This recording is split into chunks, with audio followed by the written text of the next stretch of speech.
All right, y'all. Episode number 28, why e-commerce is arbitrage and why you need unfair advantages. I'm not sure if that's actually the name that I'm going to call it. I might change the name of it, but that's kind of the topic of what we're talking about today.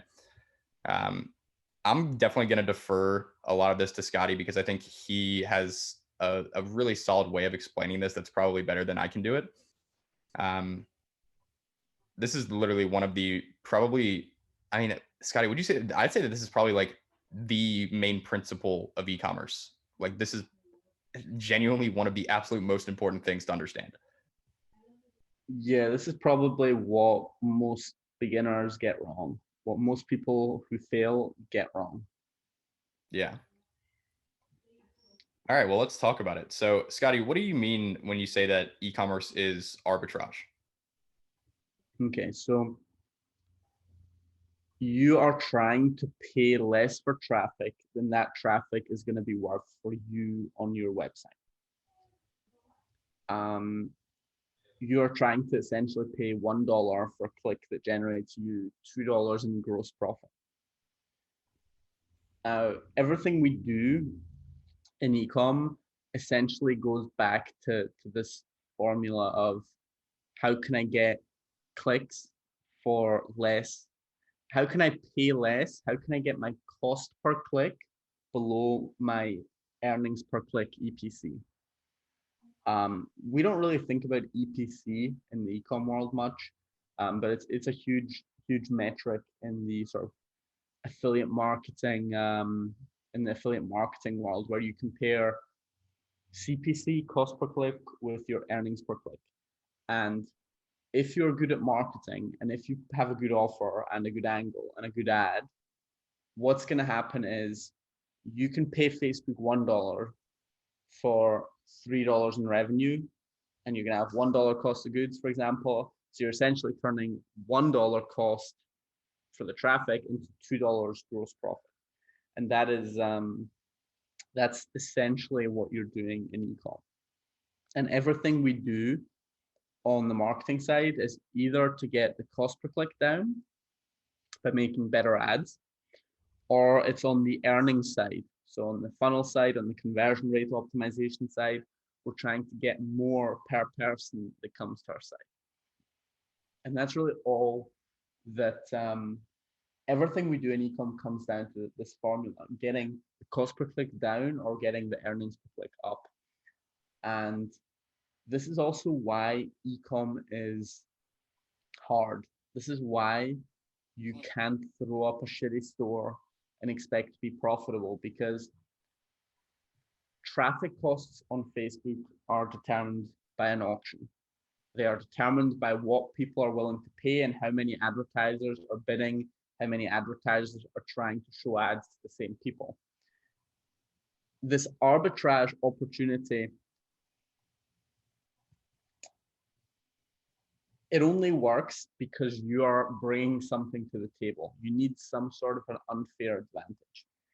If anyone can throw up a store, throw up a basic image ad with a white background pic from AliExpress, run traffic to that ad, send people to the store and be profitable, then the cost of Facebook ads is going to go up, because literally anyone could do that. And there's going to be a bunch more people trying to run Facebook ads and running Facebook ads at a higher scale. Traffic costs are going to go up, and then that's no longer going to work anymore. And that's kind of what's happened. This shitty store has been arbitraged away because a million people are talking about dropshipping on Shopify, on YouTube rather. Everyone knows how the business model works. There's so many people trying to do it. So the only way to actually make this arbitrage model work is to actually be good. You need some sort of an advantage. You need a better ad than everyone else. You need a better store than everyone else. You need a better offer than everyone else. You need to be better in some way. And I think this is really where the idea of the winning product is super flawed. It just doesn't make sense when you understand this is how ecom works, because This you're is such an dropshipping. important point. You're, Everyone listening to this, friggin' like double up the headphones. Like, listen to this. This is like so important. So if you understand this arbitrage model, that you need some sort of an unfair advantage in order to beat out the massive dropshippers that are doing stuff with like average effort. You're dropshipping, which means anyone else can sell the same product as you. By definition, your product cannot be your unfair advantage. That cannot be what makes the arbitrage equation work. It has to be something else because your product is not unique and anyone else can sell it. You have to create the unfair advantage somewhere else. Content, offer, copy, ads. It has to be somewhere else. It can't be in the product, which is why it's so funny that the winning product is what everyone focuses on. I want to go a bit deeper on that as well. This is literally what 99% of dropshipping is. It's people trying to sell the same products to the same people over and over again. And basically, like, everyone thinks that the product is like the big thing that matters. Like, and obviously the product's important, right? But when it comes to this context that we're talking about this in this episode, everyone can sell the same product that you are. There's no way that can be an advantage. The only way that it's an advantage is during the time period where you find a product that works really well that no one else has found yet. And usually, you know, I mean, that can last for a couple months, maybe a year. It really depends on what kind of scale you're operating at. But once you start doing any sort of decent numbers, like, literally all dropshipping is just people copying each other. It's just like a bunch of freaking 17-year-olds just copying each other over and over again. So once you start doing decent numbers, you're going to get on, you know, on the radar of these people who are on these winning product softwares and all this other, you know, basically, I think it's all bullshit. Honestly, I think it's kind of useless. But they're going to copy you. There's going to be 5 stores doing the exact same thing that you're doing. And they're going to siphon your traffic away, you know, gradually over time. And then eventually it's going to get to the point where everyone in that market has seen that offer and they've either decided to buy or not to buy. And then at that point, it's kind of like, quote unquote, dead. At least, you know, advertising that specific product in that specific way to that specific group of people, you know, it kind of dies out. So that's literally what 99% of dropshippers are doing. And if you just don't do that, and this is like literally probably the main reason that we do things the way that we do, and we teach things the way that we do. If you guys have, you know, listened to other content from other people, I don't really think most people teach ecom the way that we do.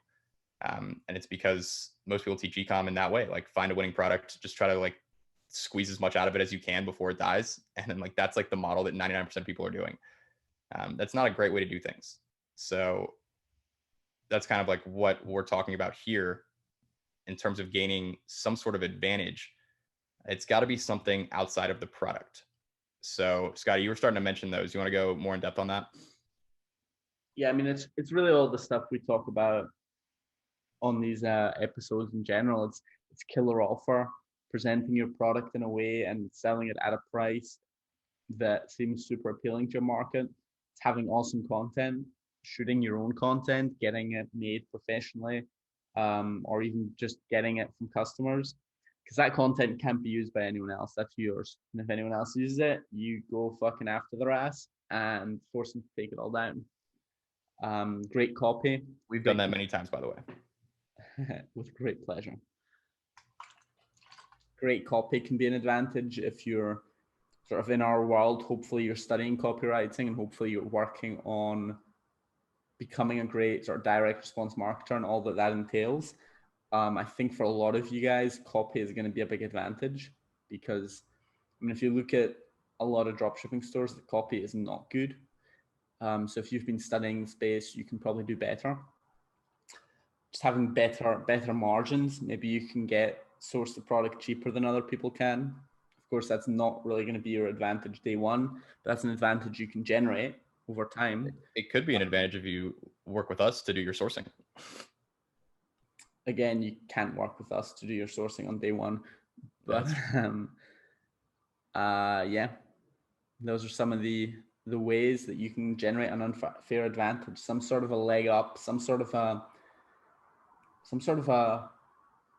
yeah, just an unfair advantage. That term is so fitting here. Shout out IPB Media. The man. But guys, the point, like the all of this that we've been talking about in this episode, it all kind of leads to one key point, which is the probably the most important principle in all of e-commerce, which is that you must be doing something better or more unique than what everyone else is doing. That's it. Like full stop. That's just how it works. Because if you think about it, like anything else, the majority of things in life, 90% of people are mediocre. Like that goes for literally everything. 90% of people are mediocre. Even the people who do it like full time, whatever it is still mediocre. The cream rises to the top in anything. It's the top 10%. If you want to make money in ecom, you need to be in that top 10%. Because if you're doing things like everything else, like everyone else is, well, everyone else is getting shit results. Everyone else is mediocre. So if you're just copying what everyone else is doing, you're probably going to get mediocre results. And that's just how it goes. And this is what makes ecom hard and what makes it worth it and why there's even an opportunity to make money here in the first place.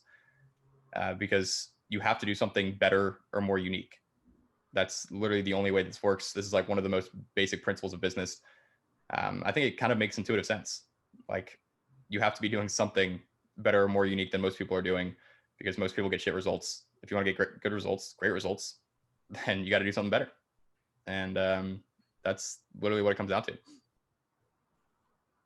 Usually, I'd say most stores that work have one or two things that they're great at. But the advice I'd give is always improve everything. But yeah, you're always gonna have one or two things that for you are like stand out that make you really crush. But you still need to work on everything else too. And this is something that you can like, it's really cool because you can kind of develop your skill set to be based around the advantages that you enjoy the most, basically.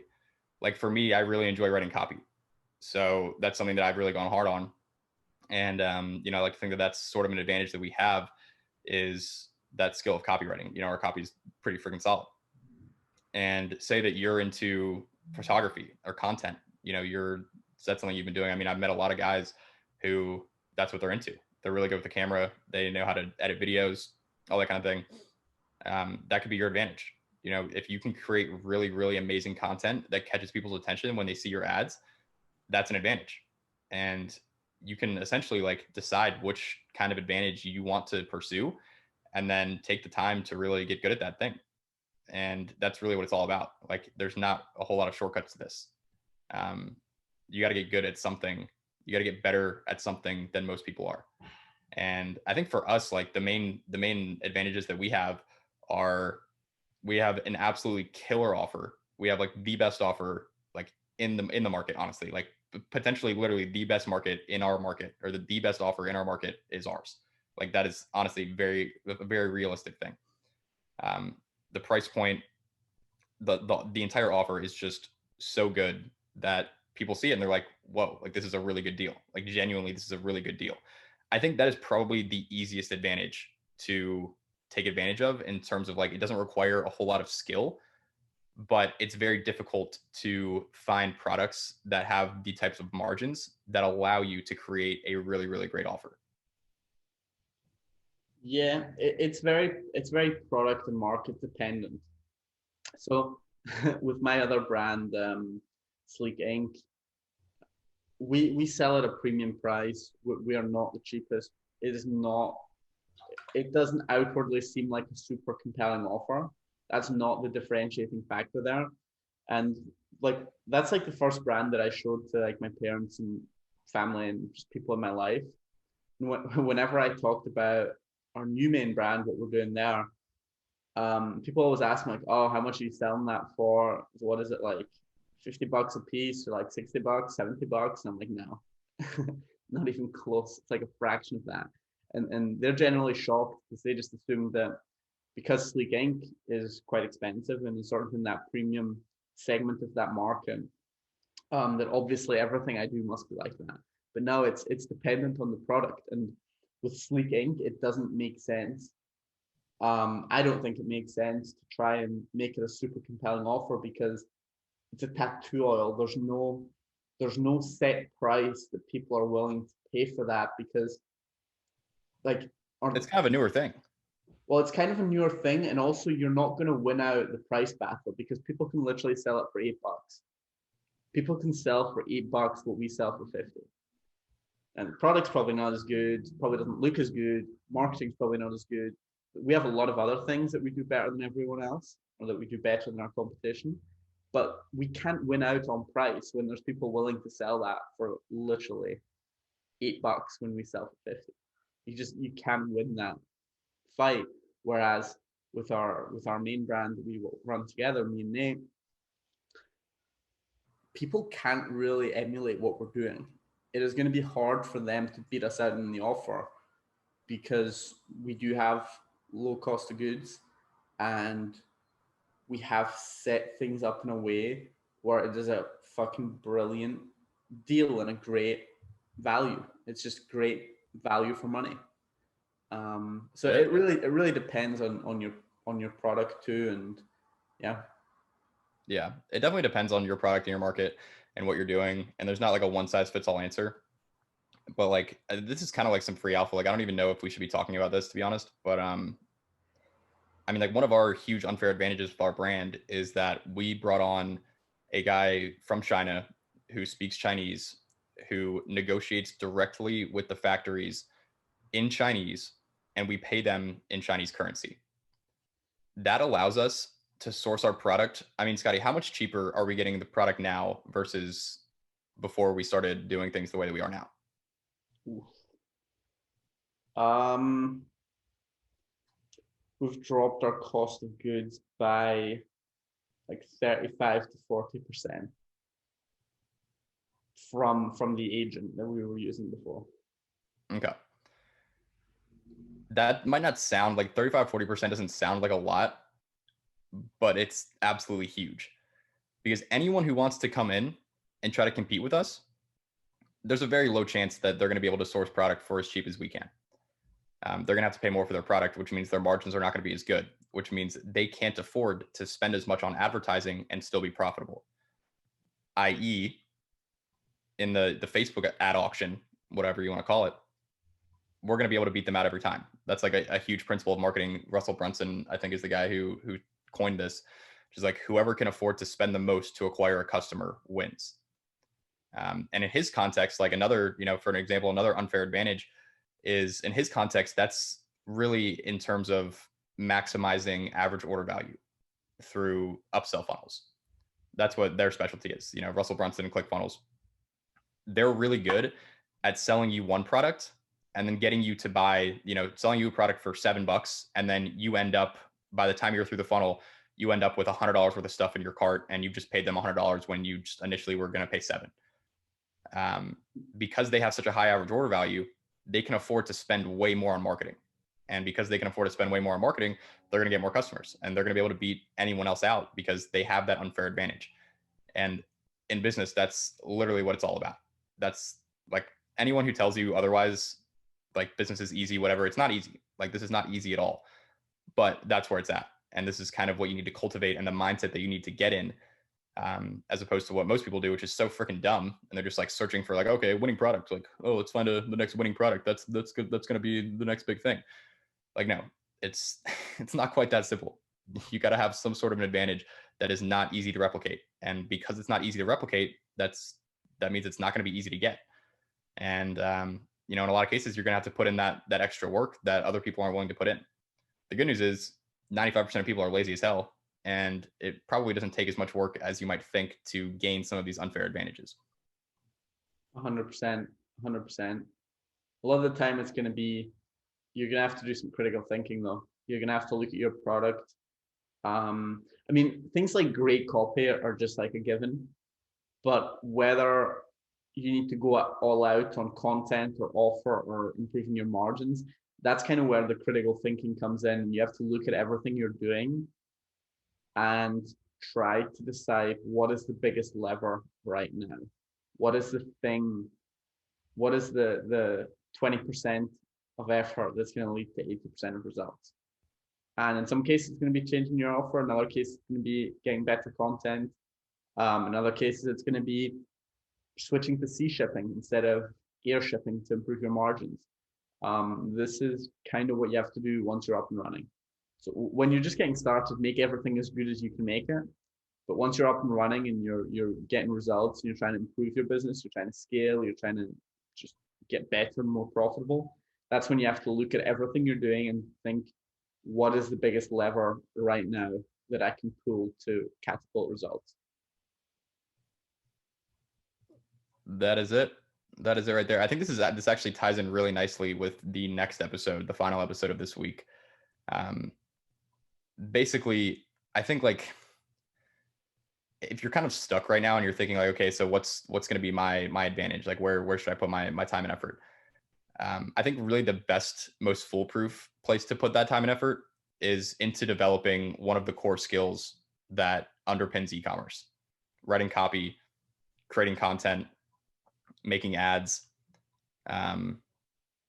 media buying in terms of like specific Facebook ad strategies and stuff. Pick something that you really want, that you're interested in, that you can see yourself doing and see yourself putting time into. And instead of trying to focus on like just making short-term money, focus on over the long term, over the course of months and years, trying to get really, really good, like top 1% at that skill. I think that's kind of like the most foolproof way to think about it if you're stuck. I would say that's really good advice.